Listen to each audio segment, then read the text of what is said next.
السلام عليكم، ازيكم عاملين ايه؟ يا رب تكونوا بخير. هنعمل معاكم فكرة جميلة لرمضان. هنعمل النهاردة المسحراتي. هنجيب كده قطعة قماش نفس طول العروسة او اقل منه، حاجة بسيطة يعني.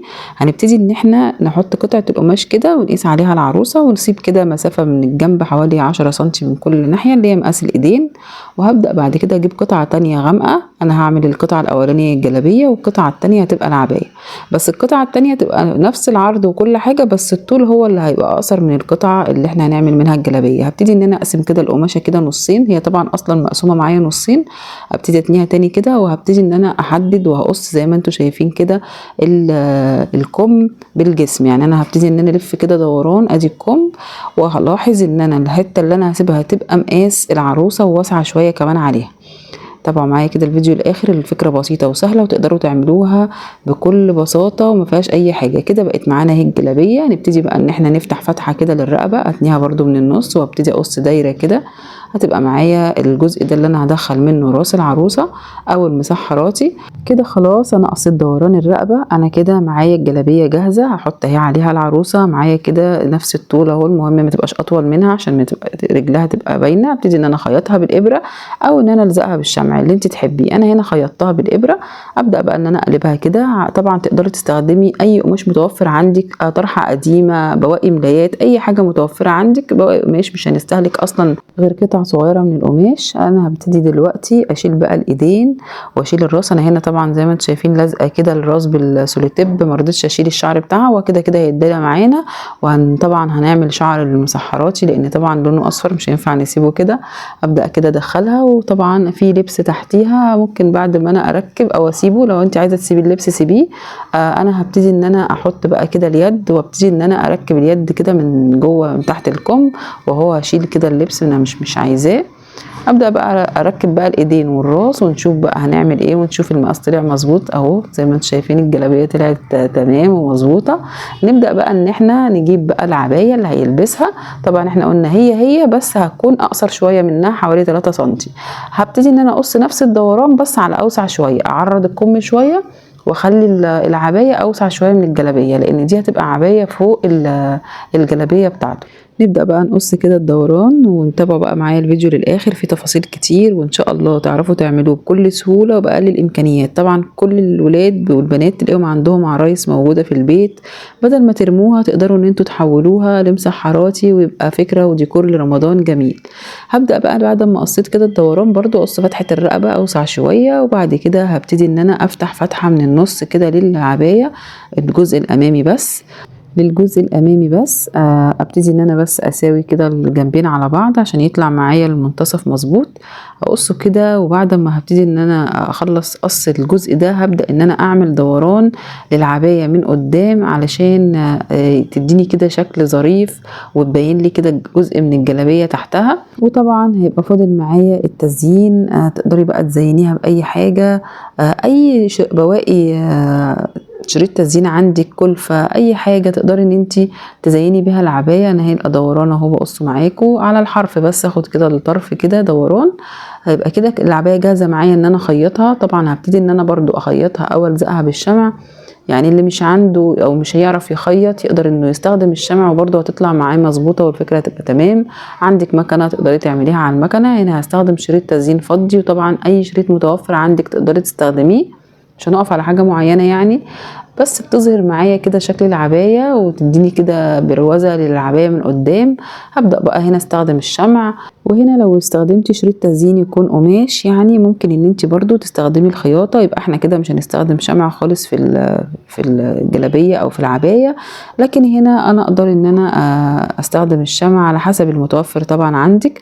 هبتدي ان انا الف شريط التزيين ده على العباية كلها، وعلى الرقبة من ورا، وعلى الكمام. ما رضيتش اطول معاكم الفيديو عشان نخلص ونشوف النتيجة النهائية. هبتدي بقى اركب راس العروسة، وهبتدي ان انا البس بقى كده العروسة العباية. طبعا هي لحد دلوقتي عروسة لحد لما تبقى مسحراتي. هبدأ بقى ان انا اغطي كده الشعر. انا كده كده الجزء ده مش هيبان معايا، انا بس مش عايزة اي لون اصفر يبان من شعر العروسة، فهحاول ان انا اعمل له زي اسود كده زي الشعر. هبتدي ان انا برضو اقص شنب كده صغير واحطه هنا كده، وهبدأ برضو ان انا اقص حواجب، عايزين نخليه شكله كده ولد شوية علشان نبعد خالص ان هو كان عروسة. ابدأ بقى ان انا الزق الحواجب كده، وبعد كده هبتدي ان انا اعمل له بقى الجزء اللي هيبقى فوق من شعره. هيلبس عمة، هيلبس طاقية. هبتدي كده اجيب قطعة كرتون يعني مقاسها حوالي 5 سنتي. هبتدي ان انا اقص كده، دي هتبقى الطاقية بتاعتي. هبتدي ان انا اجيب بقى شريط 2 سنتي كده برضو من الكرتون، وابتدي ان انا اتنيه كده عشان هلفه على الدايرة اللي انا عملتها دي عشان اعمل الطاقية بتاعت المسحراتي. سهلة وبسيطة ومش هتاخد منك اي وقت.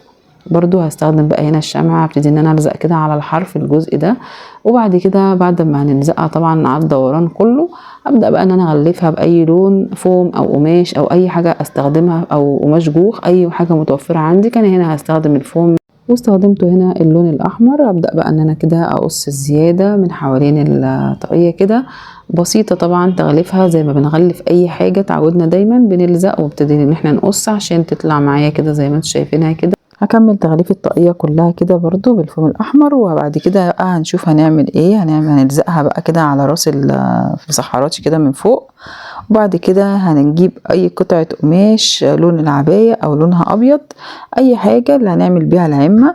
تقدري هنا تستخدمي اي قماش برضو. انا هنا استخدمت من نفس لون العباية اللي انا عملتها.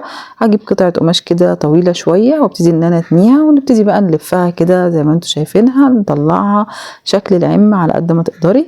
سهلة وبسيطة. ونحاول برضو ان احنا نداري الشعر من ورا، مش عايزين طبعا الشعر الاصفر ده خالص يبان. طلع معانا بالمنظر ده، شايفين حلو وامور ازاي.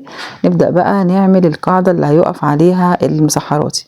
هنجيب كده علبة شاي او اي علبة مربعة كده، ونجيب كيس الملح ده او طوب، يعني تقدري ان انت بس نعمل تقال جوه العلبة. انا هستخدم هنا الكيس، هبتدي ان انا احطه كده، وهبتدي بقى ان انا اغلفها واقفل عليها، علشان هبتدي ان انا اغلفها باي قماش بقى متوفر عندك او ستيكر. انا هنا هستخدم في تغليفها ستيكر الخيامية. هنبدأ بقى نغلف تغليف عادي جدا زي ما بنلف كده اي هدية، بس باستخدام الستيكر. اغلف العلبة، انا مش عايزاها تبان خالص. ولو مش عندك ستيكر خيامية وعندك قماش خيامية برضو تقدري تلفيه عليها، او اي لون متوفر عندك، اي قماش. مش هنقف على حاجة. المهم ان انا اغلف القاعدة كده. وكل طبعا ما نعملها باشكال رمضانية بتبقى افضل طبعا، بما ان احنا داخلين على شهر رمضان وبنعمل المسحراتي ده فكرة كده رمضان. ابتدي بقى اقفل كده الجناب، وبكده تكون القاعدة جهزت معايا. اقدر بقى ان انا اثبت عليها المسحراتي، بس هبتدي ان انا ازينها كده بشريط تزيين الاصفر، الشراشيب بتاعت رمضان دي كده. هتديني كده شكل كده طبعا حلو. ونكمل بقى كده القاعدة. هبتدي ان انا الف كده عليها كلها. وطبعا اي شريط تزيين طبعا تقدري تستخدميه، بس ده احنا عارفين ان الشريط ده دايما بنعمل بيه الافكار بتاعت رمضان كلها. هو كده مناسب مع قماش الخيامية وبيظهر معايا الشغل خالص كده. انا خلصت كده تزيين القاعدة من تحت. ان شاء الله فكرة النهاردة سهلة وبسيطة، وتقدروا تنفذوها بكل سهولة وبدون اي تكلفة خالص. فرحي بيها ولادك وجملي بيها البيت في رمضان. هبدأ بقى كده ان انا احط شمع كده على الرجل من تحت، وهبدأ ان انا اثبته كده على القاعدة. يبقى كده جهز معايا المسحراتي. تقدري بقى تحطيه على ترابيزة، شكله جميل وهيفرح الولاد بإذن الله. كده فاضل حاجة واحدة بقى، هنعمل الطبلة بقى بتاعت المسحراتي. بسيطة وسهلة، تقدري ان انت تنفذيها بكل سهولة علشان الشكل الجمالي بتاعه طبعا يوضح ان هو طبعا مسحراتي لازم له طبلة. هنجيب بقى كده قطعتين كرتون دايرتين قطرهم كده 6 سنتي، وهبدأ او 5 سنتي. هبدأ كده ان انا الف برضو الشريط اللي انا هلفه زي ما عملنا بالظبط الطاقية، بس هنا استخدمت العرض بتاع الكرتونة الطويلة حوالي 2.5 سنتي عشان تبقى الطبلة عالية شوية عن الطاقية اللي احنا كنا عاملينها. وبنفس الطريقة برضو هبتدي ان انا اغلف كل الف كده عليها كلها، اقفلها. وهبدأ برضو ان انا احط القاعدة او الجزء التاني من الدايرة. يبقى انا كده عملت المجسم بتاع الطبلة. نغلفها بقى باي فوم متوفر عندنا. استخدمت هنا الفوم الاحمر بس هنا مش بيلمع. وبنفس طريقة التغليف اللي بنغلف بيها اي حاجة، هبتدي بقى ان انا اشيل بقى اي زيادة كده، ان اخلي الدايرة كده من فوق، وبرضو اغلف الدايرة اللي تحت. واتمنى بقى لو اول مره تشوفوا قناتي وعجبتكم النهارده الفكره بتاعت النهارده المسحراتي الجميل ده، تشتركوا في القناه وتفعلوا زر الجرس ولايك وشير عشان يوصلكم كل جديد. واتمنى بجد بجد ان انتوا تحاولوا تنفذوا الفكره دي وتفرحوا بيها الولاد. وهنا بقى بعد ما خلصنا تغليف الطبلة كده هبتدي ان انا اجيب فوم ذهبي اقصه شرايط رفيعة قوي كده عشان ازين بيه الطبلة.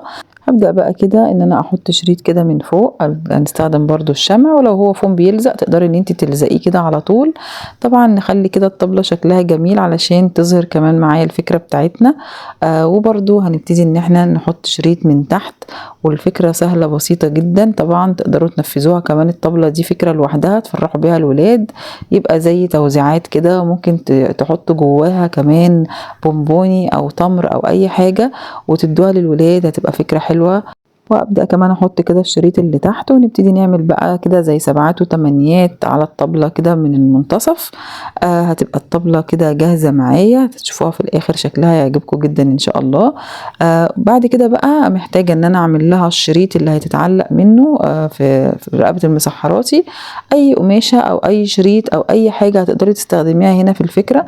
انا هنا ركبت كده قماشة كده لونها بيش كده حطيتها، وكده مش هيبقى فاضل غير العصاية اللي هيطبل بيها. نبتدي ان احنا نجيب، انا هنا لفيت ورق كده ولفيته وغلفته بالستيكر الليزر او اي حاجة، وحطيت كده خرزات خشب عشان دي تبقى كده عصاية الطبلة. تقدر برضو تستخدمي عصاية خشب اي حاجة، وتحطيها كده تلزقيها في ايد المسحراتي، وتبقى كده الفكرة خلصت معايا ان شاء الله تعجبكم.